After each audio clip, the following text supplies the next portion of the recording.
This is our trade show workshop, and we always do this in the early summer, spring, early summer, because we're heading into trade show season for the industry. And it is traditionally, if you went back 30 years, the only the most of the advertising going on, I would say 80% of the advertising in the aviation industry was trade shows and magazines.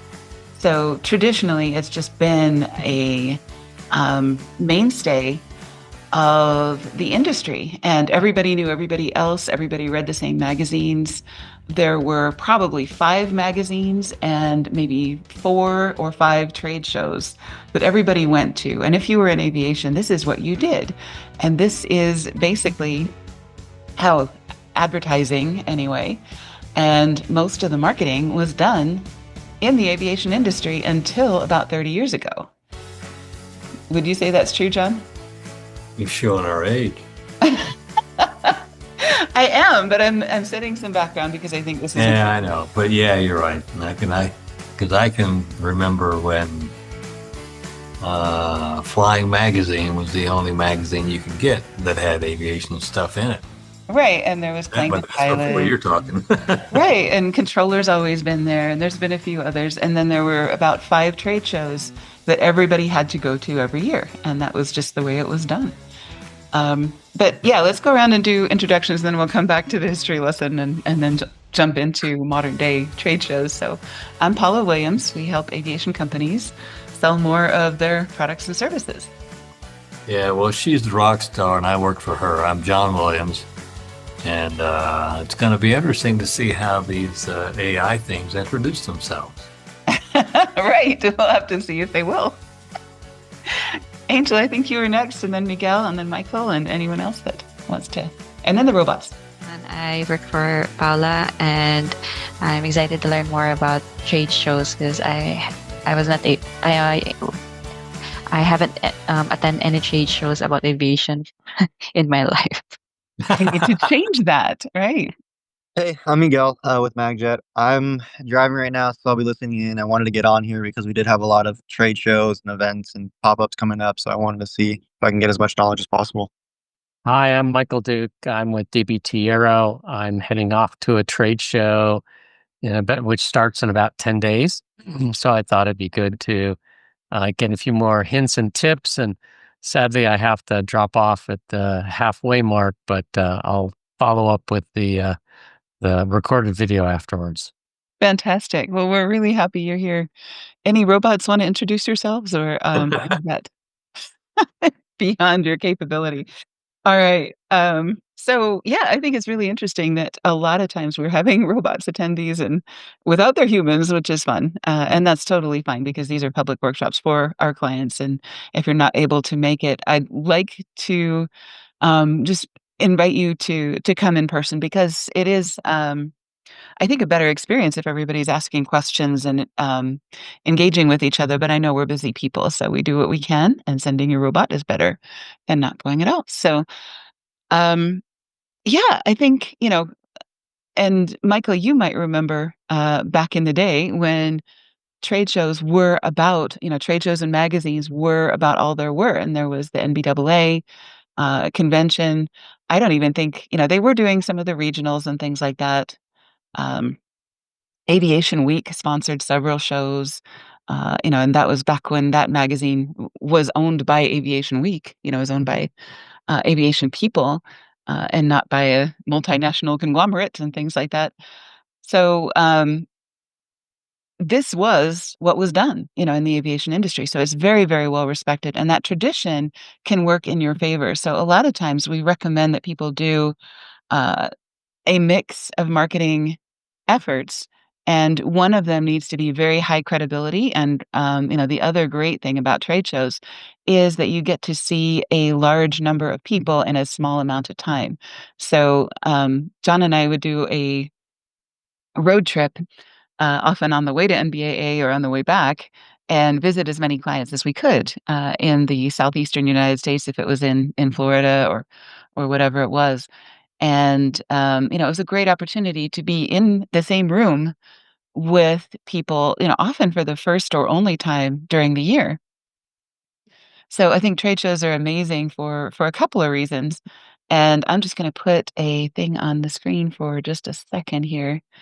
So this is a poll basically about what is the worst thing about trade shows in your estimation. And you may or may not be seeing that.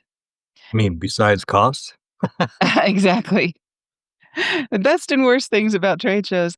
And, it is a really interesting scenario. We kind of have a love-hate relationship, or I do anyway, with trade shows. I think it's so basically, what is the worst part of trade shows for you? Number one, prep and logistics. Number two, follow up. Number three, sore feet. Number four, something else.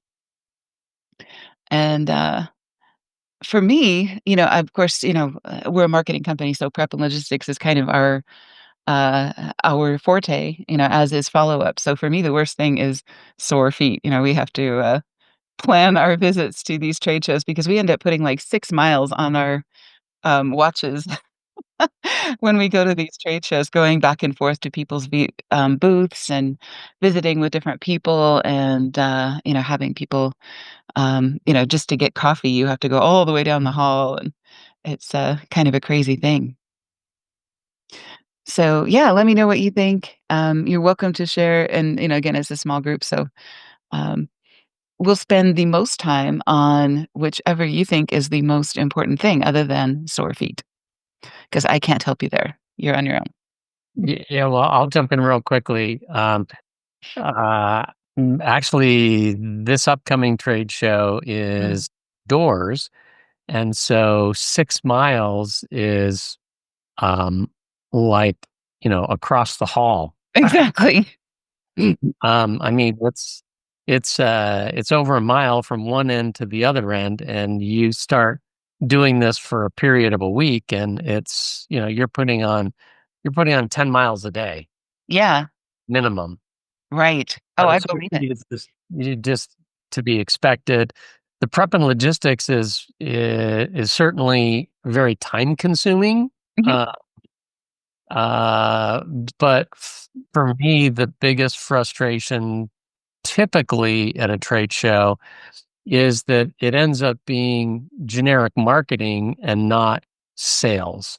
Ah, Uh, it's getting to the close as opposed to, yeah, that's really interesting. Here, let's share business cards and you go away friends or whatever, a new acquaintance. But turning it into a business relationship is the struggle, and I guess the biggest frustration. All of that prep and logistics and the sore feet and all of the things that go into it to simply, have somebody else that says, "Oh, wow, I learned about a new company." mhm. Well, I need to turn this into a relationship. Right. And that is an interesting point. There are a few people that actually do make sales during the trade show, and usually those are the smaller ticket items. Like there's a Dusty Putters, I think, is a really fun one because they sell golf clubs at aviation events, and they actually sell them at the event. Another one is the model company, Factory Models, I think, and they At the end, there's two of them. Yeah. right, exactly. And then, there are some people that sell art at trade shows and they will ship it to your home or office or whatever. But for the most part, these are large ticket items and they are not sold spur of the moment. So, you're not actually going to go home with money in your pocket from a trade show under almost any circumstances unless you already have pretty much done everything except sign the papers. In which case, you're doing it for marketing purposes. Yeah, and a lot of sales are announced at trade shows, but those have been in the works for months or years, and they're just using the event to publicize the partnership or the deal or whatever. So I think it's kind of a deceptive expectation that money will actually change hands at a trade show because I don't think that's the norm. Um, I think So it's part of the cycle, right? that's not something we've seen from any of the clients that we've seen there or any of the people that we've talked to. Right. And I understand big ticket items take time. It's a process, but there's still a frustration that it becomes more of a generic marketing product awareness, Yeah, not really moving into the sales funnel. exactly. So the place that I think trade shows are the most useful in our sales process, of course, you can do prospecting at a trade show, meet people for the very first time, shake their hand. They become aware of you, as you mentioned. I think that's a powerful item from a trade show, but then it's really hard to track the ROI if it doesn't happen for 6 months or, however long after the trade show. They're going to interact with you in many other ways besides besides the trade show. So prospecting, I think, is a great activity for trade shows. Approaches, if you've been talking to somebody for a while and then you invite them to a breakfast, invite them to your booth, meet with them in person, shake their hand, it's a good time to do those approaches. For people in our holding pattern, same idea. John, you had something to add. But the thing is, there are very few places at any of the larger trade shows where you can actually talk to somebody because of the noise. Oh my gosh, yes. And that is absolutely true. So, we like to, our trick, John's and my trick, recently at trade shows, is to use the American Express Lounge or some other space in the facility to get people off the floor, basically, and then have a consultation. And then we can do a 20 or 30-minute consultation with people, and they can hear us and we can hear them. We can have snacks, sneaks. They serve us coffee. It's just nice to get off the floor and get off your feet long enough to have a conversation. So that holding pattern is it's a good place for that. Yeah, and I have some places at AirVenture that are quiet. The NBA, Ooh. booth, some of the cafes, other places where you can bring people, you can meet and congregate and have those meetings. But Mhm. that's really the key is getting things set up beforehand so you can meet and have the discussions. But the people that you're meeting for the first time, it's cementing the relationship enough to actually move forward following the event, as opposed to um, interesting discussions that seem to go nowhere. And that Yeah, seems to be one of my major frustrations with trade shows. Yes. exactly, right. And it is so hard to figure out an ROI, especially if you're spending a lot of money and you have a booth and other things, because undoubtedly, if you make a sale from someone you met at a trade show, there were several other interactions in between those two events. So sales, I think, that happens very rarely unless you are selling the smaller ticket items like art or models or putters or whatever. Referrals and testimonials is something that happens at trade shows, and our trick is to invite um, old clients and new clients and prospects to an event like a breakfast or something like that. And we do that for a couple of reasons. Number one, just because it's so nice to get to meet people. Breakfast is usually less stressful and more fun. People have a little bit more time and they're just getting started with the show. They're not really warmed up yet, so they like to meet people and they still have a little bit of energy left. And also, naturally, people will talk about what they have in common, which is basically, how do you know ABCI at a breakfast? So this is your cue. Miguel and Michael, if you come to our breakfast at NBAA and you see any new people that are not clients yet, you can tell them all about us. And, that actually works really, really well because it's a natural environment. It's not a sales environment. We do not talk business at all at those social events or anything like that. But, people tend to come away with a different opinion just because, okay, these are the kind of people that ABCI works with. And if you can arrange for some kind of an informal or formal event, a party, a breakfast, something where you control the environment, then those referrals and testimonials and all of these other activities become a little bit easier. And I think this is actually more effective than standing in a booth all day. But things have changed a little bit. People used to do business out of booths and so on. But yeah, let's kind of walk through the workbook. Hopefully you have that. If you don't, Angel, if you can send that to anybody who doesn't have it. But yeah, so that's basically what we're talking about today. And I think the money really of trade shows is in the follow-up. And most people, I come home from every trade show usually with a pocket full of business cards and things like that of people that want to sell to me, and so on. And then I never hear back from them. It's the craziest thing ever, that they spent all this money to be at the trade show. They gave me some swag or gave me a pen or gave me a hat or something like that. And then I never hear from them again, especially if it's something that I'm thinking about buying. I have to actually go out of my way to contact them again, which I think is insane.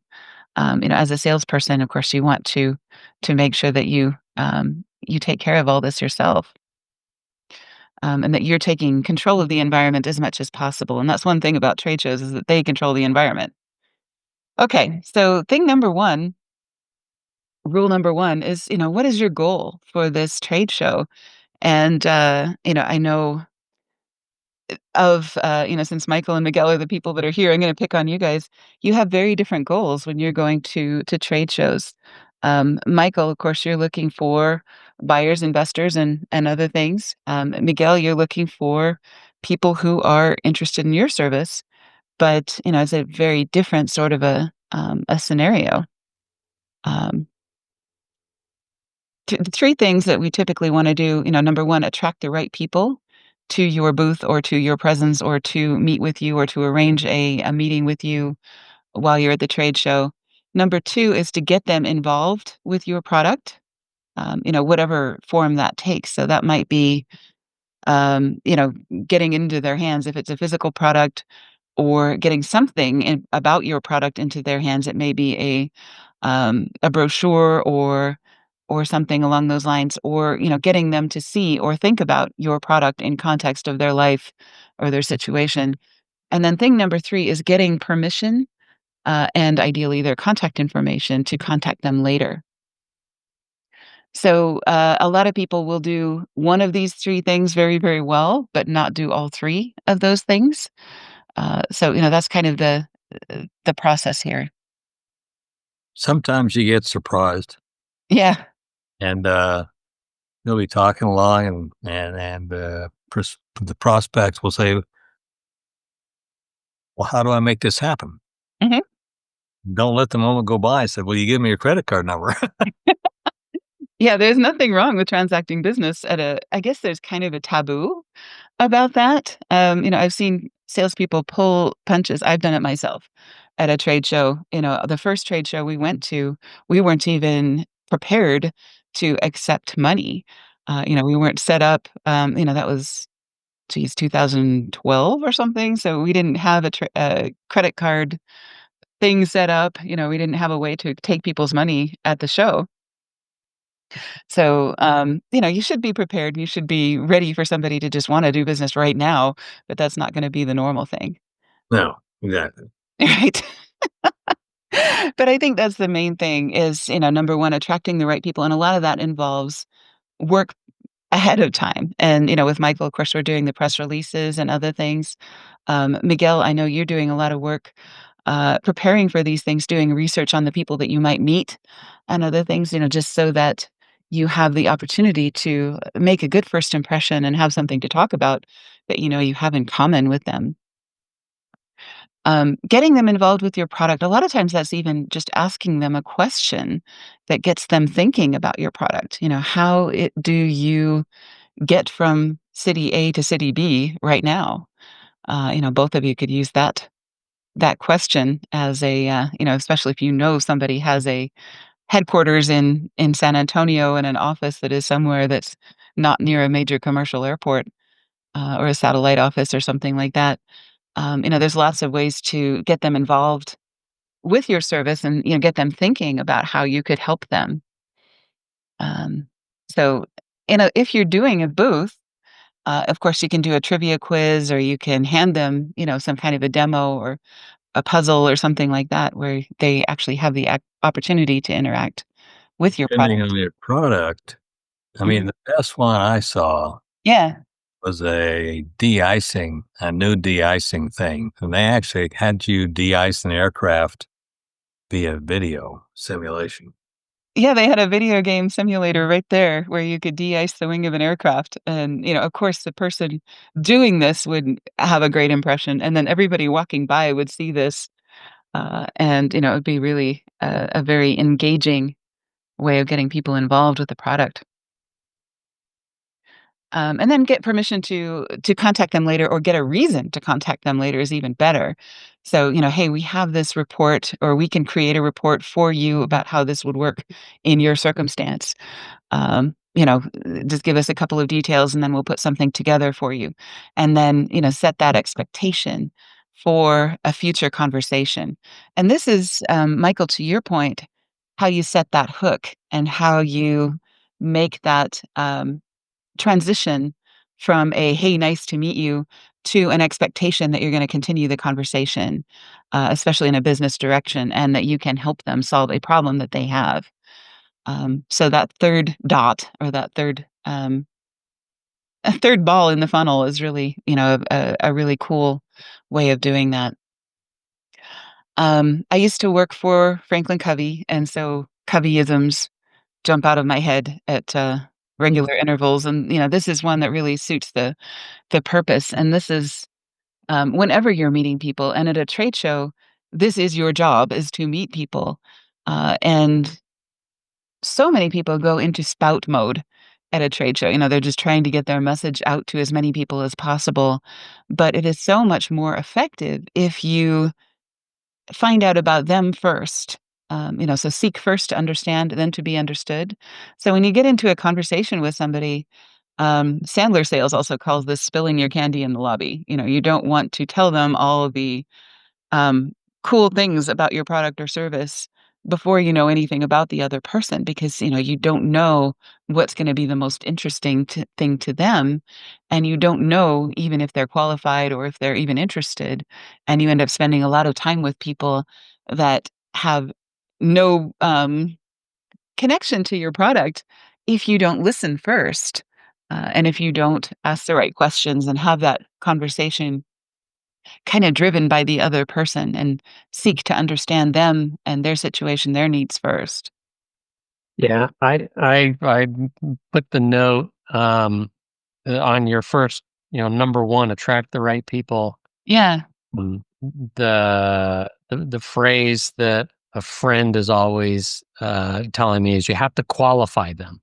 yeah, yeah. Uh, and so what you just said was, yeah, we're meeting a lot of people, but find out about them. Well, why am I finding out about them? One is to show interest and that I care.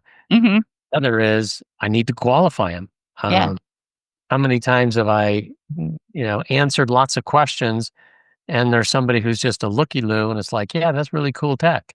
yeah, Yeah, it is, but are you going to move into the sales funnel, into the investor funnel, the supplier partner funnel?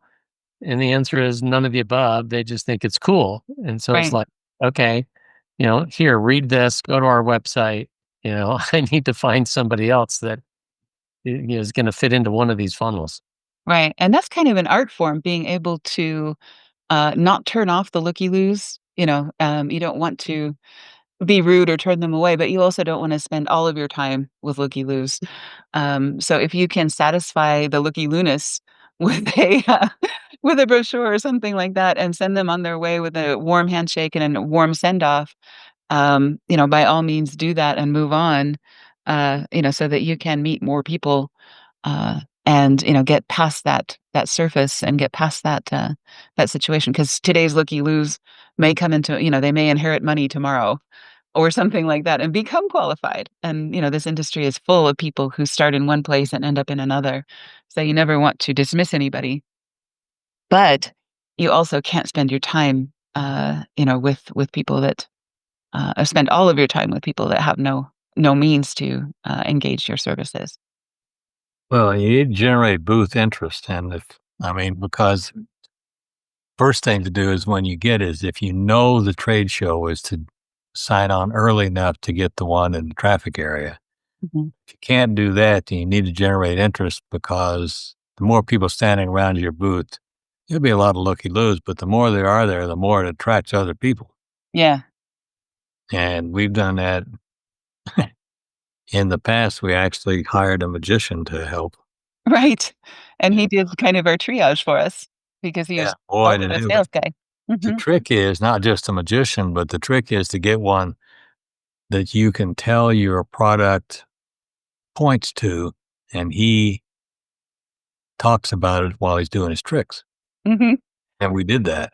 Right, and he would select the right people, that were expressing the right signals that they were qualified and things like that, and he would shovel them off to John or I, while he would entertain the rest of the folks, and find out more about them, asking them questions, and doing that in a way that was so skillful and so, amazing. Yeah, in fact, when we first started the first day, people would just walk by, I mean, what's in marketing? Mhm. Well, he got to where he'd just take a deck of cards and walk out there and just spray them all over everybody and get them to pick up, help him, and then pretty soon he start talking while they're And doing doing it, tricks, right?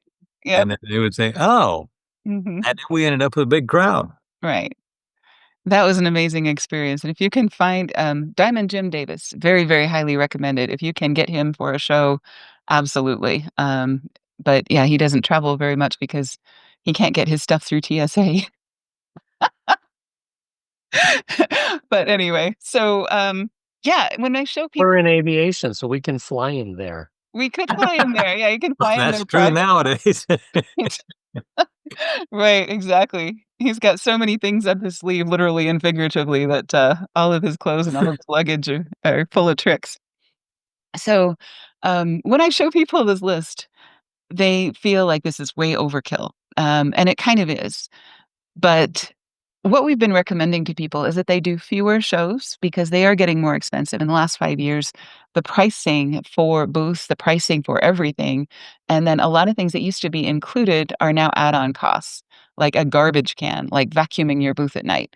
Uh, Electricity. Electricity, internet, all of those things are hundreds of dollars, and, you add all of that up, and it becomes, an interesting conundrum to, make an ROI out of a show when you're spending so much more money.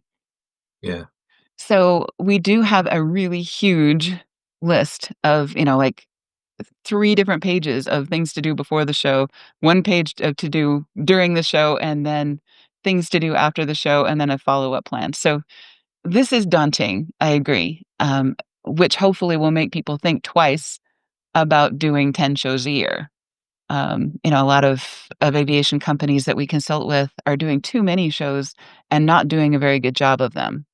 Um, they're spending a ton of money, they're spending a ton of time, they're wearing out their people, and, they're not getting a good return on investment. So what I would suggest is slowing that way down. Thanks, Michael. We'll see you later, and of course, you'll get the recording for this. Thank Slowing that way d Oh, go ahead. Thanks. Bye-bye. Alright, bye-bye. Slow your roll, right? Go But to a point you said about saying people thinking it's overkill, I'm gonna stand here and say or sit here and say, overkill is highly underrated. Right. Almost completely, no matter where you go, what you do, computers, trade shows, overkill works. Mhm. Is it expensive? Yeah, but you need to go with that in mind and prepare for the cost. Right. You may be familiar with Penn Jillette. There's a magician group. We've been talking about magicians all day. It seems appropriate to trade shows.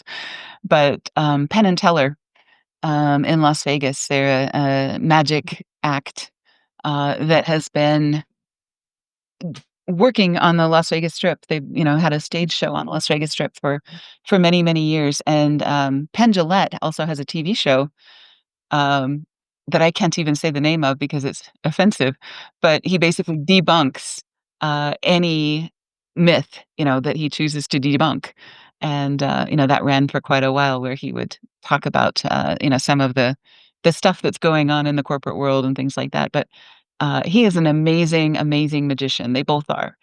But he did a workshop for a marketing group that John and I are part of, and talked about how he markets his show, and also talked about marketing in general. And he uses magic, and he says, magic is marketing, marketing is magic in his mind, which makes a lot of sense. It is basically using whatever you have at your disposal to amaze, delight, surprise your audience, to get their attention, to keep their attention, and to turn that attention towards something useful. And in his case, he works with a lot of different causes and other things to get people to donate to different things and so on.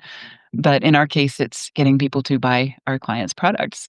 But it's still a effort to acquire attention, to funnel that attention or direct that attention in a way that is productive for you, to leave them surprised, delighted, and happy that they were part of the experience, and hopefully make the world a better place and serve whatever cause it is that you're trying to serve. So he would say, they would practice for months before they would do a new trick. And we have to do the same thing as marketers. Most of us don't do enough. We rely on AI, we rely on, the least amount of effort to get the result that we want. And the people that are really, really good at it are the ones that are doing the reading, in the bathtub and doing obsessive, crazy things to get the results that we want. And this is the obsessive, crazy things that you need to do to make a trade show really, really work. And not all of these are going to be to apply to everybody, because you may not have a booth, you may be floating, and that's totally fine. That's a completely legitimate way to do things.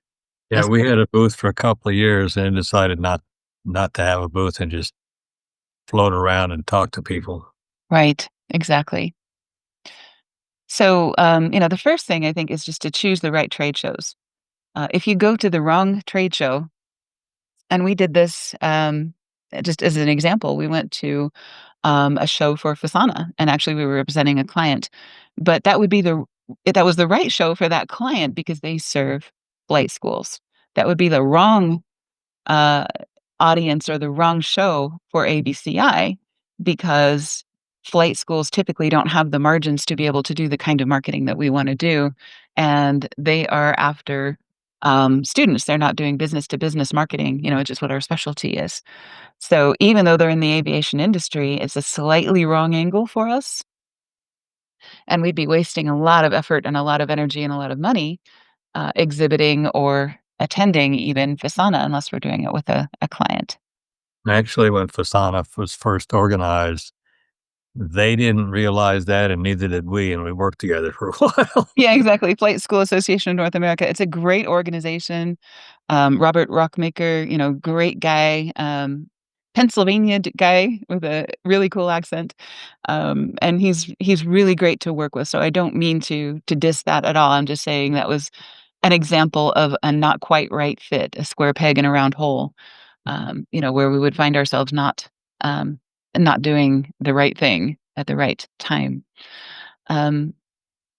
If you do the pre-work before the show, then you already have a full calendar of events and meetings and everything else before you ever show up.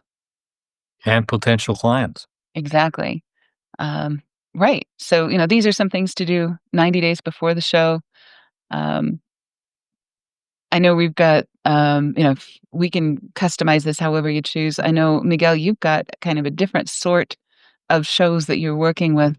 So I don't know if you have any specific questions about how to prepare or anything that strikes a chord or doesn't strike a chord, because we've got a little different situation. Right. So when you're saying, going to the right shows for stuff like NBAA, where it's more just aviation businesses. Obviously, Chris and I like to go because it's the NBAA, you just go. But we probably wouldn't find a lot of clients there just because our majority of our clients are aircraft owners or end users for charter stuff and jet card stuff, and obviously other aviation companies aren't going to be using us, and we're kind of just like competing companies all in the same space. But I don't really see a lot of clients there, aviation clients, if that makes sense. I do. I think if you did go to NBAA, your objective would probably be something more along the lines of finding partners and referrers. Like getting somebody to give you a fuel contract, no matter where you go, to get better gas prices. Right. So, partners, vendors, and other things like that. So it would not be a marketing trip in the traditional sense, but I do think that people don't spend enough time thinking about, we have to market for, in fact, a lot of our clients have switched their marketing from marketing for clients, to marketing for employees. We want the best people to come work for us because there's a labor shortage. So in that case, there's a day 3 of NBAA that's a job fair.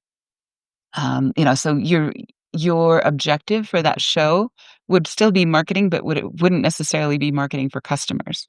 So you're right. That might not be the best show for you this year. And I hope you come because I'd love to meet you. Oh no, we're definitely still going. Oh, We're good. not Okay. investing a lot of funds. I'm just paying for a Right. hotel and then our flight tickets. But we're definitely going to be there. I'm just saying, Right. in regards to finding the end users, there is not typically our forte, and that is why we do the different shows with the exotic Right. car companies. Like this weekend, we have the Lamborghini dealership, the Ferrari dealership, the Porsche dealership, all bringing vehicles, and then they're bringing all of their clientele that also have vehicles from them. And all that kind of stuff. So that we're just trying to target more of like the high net worth individuals, as individuals, not even necessarily their gatekeepers. We're trying to like get straight to the source, Right. with these kind of events. So that's where we're focused on right now in regards to events and setting up our own events or sponsoring other people's events that we know have access to those kind of clients. Right. No, I absolutely agree. I think that's the right approach for you guys. Right. So, and some of these things might still make sense for you. Um, you may want to do, some of these hybrid types of experiences, especially for your Instagram. I know you're, very active with that and, have a great way of presenting very high quality photos and video and things like that. And those events are a great place to acquire materials for Oh, those 100%. kinds of things. Yeah, absolutely. All right. So before the show, there's some things to think about. I think one of the sleepers here is applications for speaking and educational opportunities.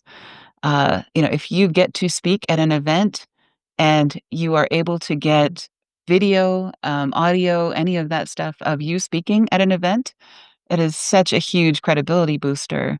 And you can use that for years, on your website and your social media and everywhere else. And you become known as the person that talked about this topic at this very credible event. And if you do get to be able to speak at such one of those places, then call us because there's some stuff you need to do if you're going to be speaking. Right. Right. And yeah, and I know, with some of our clients, we've talked about hiring a local, and I know Tom Lelio's done this, and some other folks have done this very successfully. Hire a photographer or videographer from the local area to follow you around at the show. Some of these guys are really, really good at this. They're local. You don't have to pay their travel costs or anything else. You meet them at the show. They bring their own equipment. You didn't have to transport, lights and sound equipment, 5,000 miles or whatever it is. Um, and Yeah, but you do need to take sound equipment if you're going to be speaking because you want a very clear recording of that. exactly. Like the DJI mics, the little Hmm. shirt lapel mics. Yeah. Yeah, Right. Or well, if you bring a mixing board. Hmm. Sorry. but they have a soundboard you have to be able to interface with, and you need to test it before you speak to get the right level of stuff going in because your recorder needs to be hooked up to that thing. And it's just stuff like that that it just Right. And then you can record straight from the audio system at the event if you connect your field mixer to their. John can tell you about that. We won't get into the electrical things, but Yeah. no. yeah, That's why I say if you're going to do that, then talk to us a little bit. yeah. Yes, yeah, for sure, 100%. I was an executive producer for a show in Las Vegas Oh, cool. last year, Okay. so I have slight experience with soundboards and all that kind of stuff, but not as much as I probably should. Good for you. No, that's great. And I can see that in your video quality. It's that explains a lot. Um, but yeah, I think, it's really important if you want to hire a local person, and then your job is doing your job, which is sales. Their job is to follow you around and get great clips, video, other things. If you end up having a conversation with a happy customer that you can use as a video testimonial, later you've got somebody that you can just tap on the shoulder and say, hey, let's set up a 30-second clip with this person, those kinds of things.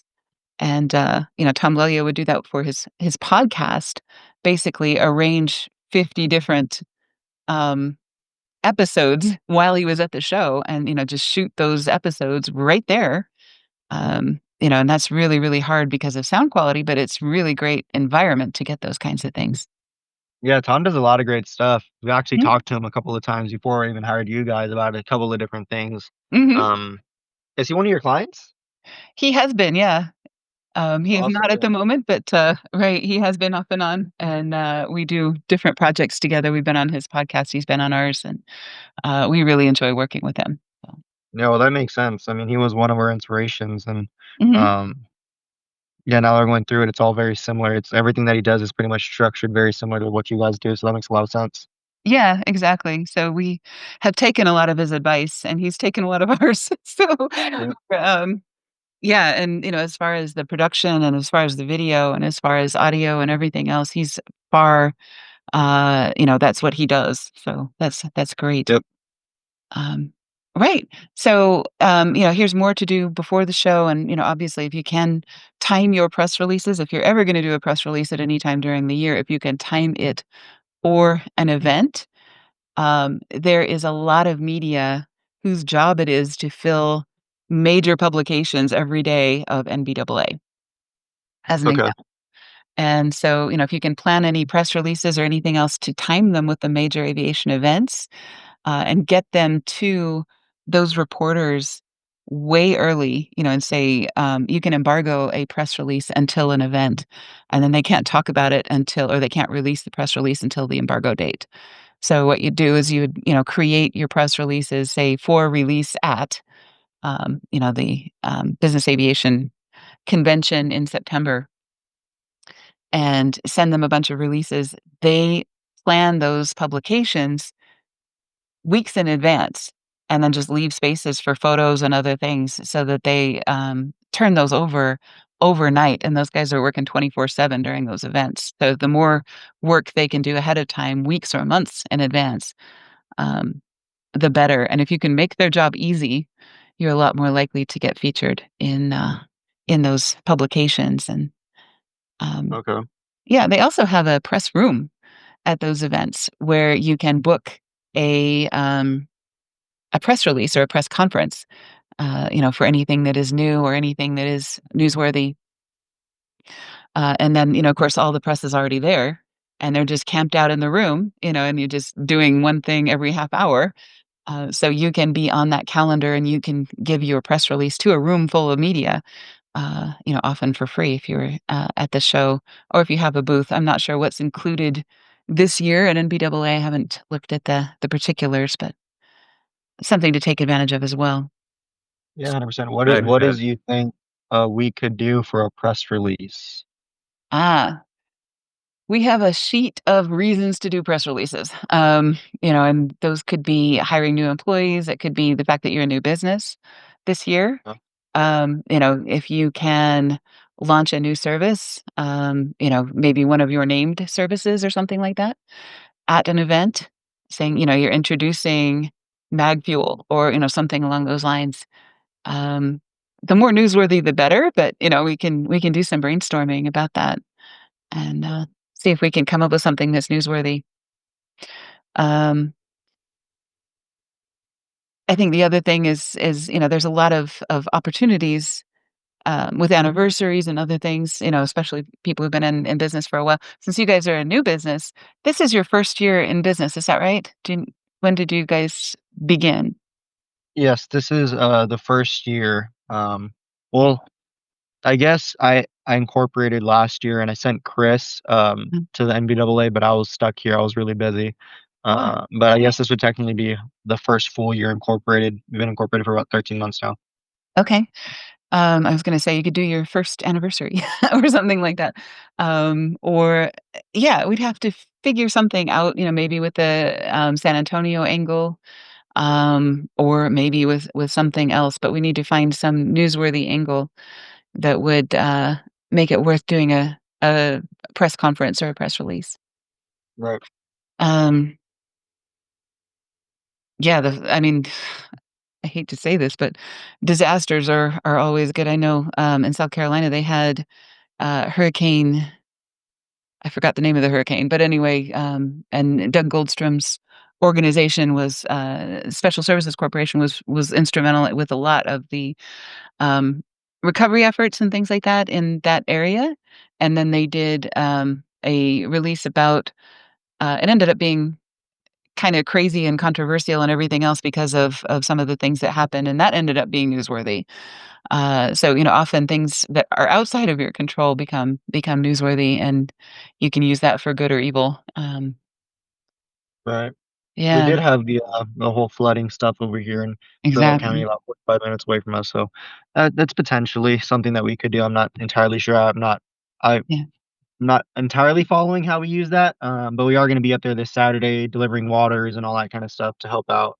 Oh, nice. Okay. Yeah. We'll have to think about that. I'm not coming up with anything off the top of my head that is super newsworthy, but that's often a really good way of doing that. Um, right. So yeah, those are things to do before the show.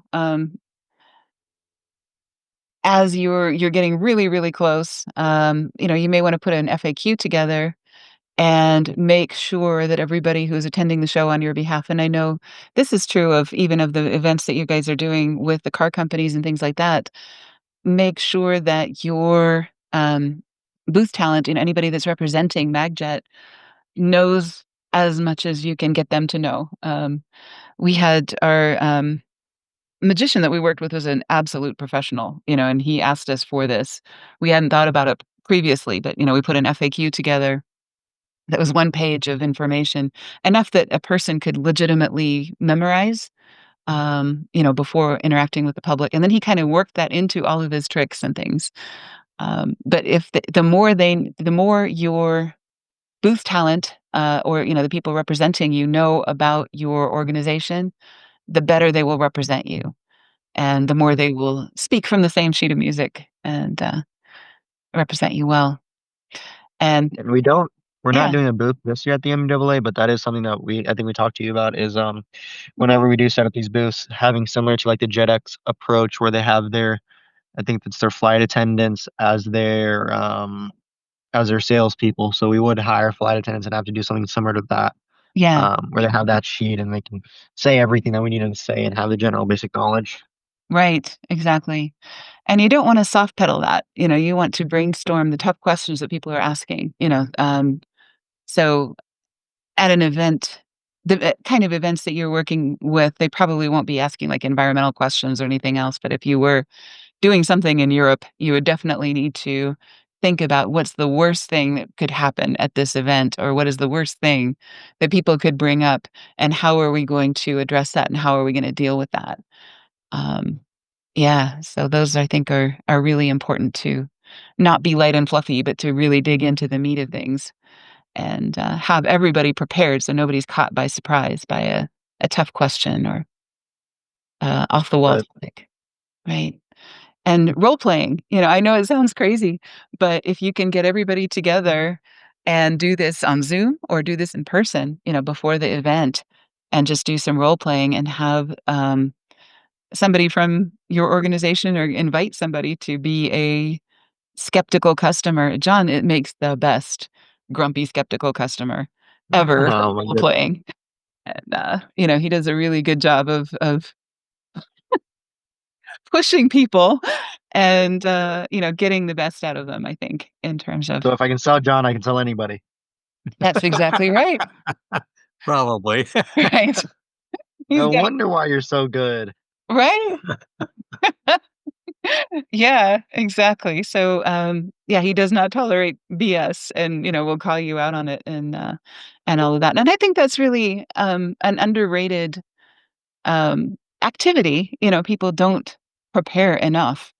And just like those magicians prepare for their acts, they're ready for anybody in the audience to try to debunk them or do anything disorderly or obnoxious. And then they turn it into a positive whenever that happens. And I think that's something that you learn over time, that it's a skill that we need to work with. No, 100%. Actually, that's a great idea. I'm thinking right now that we need to set up a call sometime and have Mhm. Chris and I try to sell John on different things. Yeah, we could do Sure. that. Absolutely. Let's do it. Yeah, Okay. we definitely need to hone in on that. But Yeah, absolutely. Okay. And then during the show, you've already done all the hard work. So, during the show, forget everything you've just, worked so hard for. I'm exaggerating, but you just want to enjoy, smile. The practice will kick in. Just like when you're playing a sport or something like that, you've done all the drills, you've worked on your muscles, you've done all the things, and then during the game, you just do what you do and just enjoy it, and the score will take care of itself, is what they say. If you're in the moment and you are in the flow of enjoying the interaction, the energy, the music, the whole 9 yards and everything else, then you're gonna do 1,000 times better than if you're worried and your head's down on your phone and, doing all the details and things like that. So, yeah, then forget everything that you just did and just enjoy the show and enjoy the people and all of those things. After the show, the work starts again. And, this is the part that I think this is where the rubber meets the road, and this is the part where most companies fall apart. They don't do they get back to the office, they're exhausted, there's a pile of work waiting for them, there's a million reasons not to do the follow-up until, it'll wait till Monday, it'll wait till Wednesday. Well, now I waited too long, so I can't do the follow-up, 'cause I'm embarrassed because I didn't follow up on time. So, if you can do a lot of these things ahead of time, get the thank you notes, printed, so you got a nice stack of them. All you have to do is sign them and, address them and send them.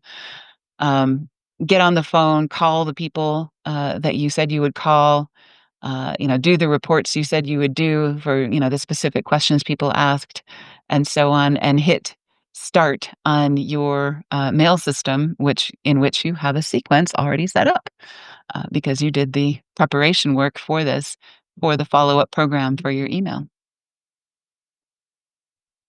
All right. And then, of course, this is where we go into the holding pattern of, some people will buy from you right away. Some people will wait a week, a month, a year before they buy from you. But a lot of the people that you met at the trade show will eventually become customers. And it's just a question of keeping them warm and not letting them fall into the clutches of your competitors. Along with respect to that, Hmm. I don't know what the current statistics are, but years ago, not too many. Hmm. Um, I've been to so many different sales courses, it's crazy. But most of them will tell you that, well, there's a couple of things here. 20% of the people you'll never sell to. 20% of the people you'll have to sell to, they're going to buy. Hmm. So your job is the other 60%. Hmm. And of that 60%, they average, and this, I don't remember exactly, but you'll get the idea. Takes 48 contacts, 48 touches to make a sale. 48. Most sales guys will stop at 2. Some will go to 3. Hmm. So that's why the holding pattern, because you keep touching. Right. And we have a whole program on the marketing pattern or the holding pattern and how to set up a good holding pattern. The key things here are that you keep contacting people in different ways. You'll notice there are lots of different Oh, yeah. it's a book, social media, events, phone calls, direct mail, email, etc. You want to use as many different media as possible and make this not repetitive. so that you're not calling them all the time. You're not emailing them all the time. You're varying your contact with In them. fact, Right. it's an extreme example, but to show you how this works, I think the longest time we've had anybody in the holding pattern has been 9, maybe 10 years. Yeah. And it worked. The guy came back, said, and we sold him. Right. And it's just a question of, the circumstances for him lining up at the right time and the right place. And he'd been watching us for a really long time and not interacting with our stuff. We thought he was just, a looky-loo. But, and that's happened actually quite a few times over the years that people that we've thought were sleepers, will come back and the circumstances have finally lined up to where they can do business.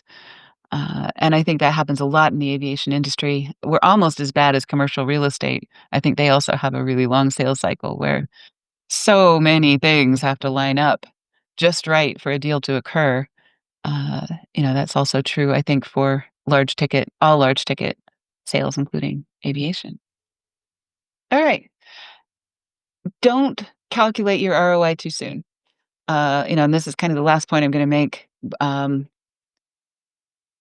90 to 180 days is probably the soonest you want to try calculating your ROI and say, was this show worth it for us? Should we do this again? Which is interesting because, if it's a big show, you need to make decisions sooner than that if you want, a really good spot for your booth. You need to be registering for NBAA 2026 like right now. It's very competitive and very far ahead. But I think, you don't wanna make that decision too soon because you won't know, um, was this a good show for you? Was this the right people? Did it result in sales? Did it result in active prospects and other things? Were the leads that you got from here qualified, or are they all having the same reason that they're not? That's what we figured out with Fasana. They all sounded great, and they all sounded like, really good prospects, but as it turned out, they were not, for one reason or another. And it was the same reason, basically, their margins were too thin. That's just the way flight schools, the business model operates. So, not the best situation, and we wouldn't have figured that out until after talking with them a few times. So, yeah, continue the holding pattern forever with the people that you meet, unless they unsubscribe or unless they give you a reason to think that they are, um, if they ask you to not. Or whatever, but otherwise, what was the saying from Dan Kennedy? Until they buy or till they die. If they're missing one of the money, authority, or need, they may eventually get all three of those. Circumstances change, people change, etc. So you never, never, never lose by keeping a prospect in your holding pattern, especially if you have a pretty efficient holding pattern that doesn't cost you a whole lot to keep it running. All right. That is pretty much it. It's what you learn after you know it all that counts, right? And we are always, always learning. Every show we ever go to, we learn a lot. So let's just really quickly go around the room. Did you learn anything that you didn't know before? And any other questions before we adjourn for the day? John, did you learn anything you didn't know before? Probably. I always do, but it's not always easy to put your finger on it. Okay, cool. Angel, what did you think? Trade shows really needs a full process, plan early, like connecting with people and others, stuff like that, because it's about showing up. Yeah. That's what we do. Yeah. Excellent. Miguel. Yeah, 100%. I think the biggest thing that I learned is there's just so many processes in marketing, and I know you guys have a course for everything, but just everything is an ecosystem in its own. So there's so many different systems to set up that all just kind of create the big conglomerate of things that make successful marketing and client acquisition and all that kind of stuff. Right. Just like anything else in business, it's kind of like a flywheel. You get things rolling the right direction and the inertia carries you forward, but it does take a lot of effort to get all those systems set up and working properly. So, right. Right. Cool. Well, thank you. Thank you. Thank you. And yeah, we'll jump off and then we'll jump back on for group office hours and we'll see you in just a few minutes.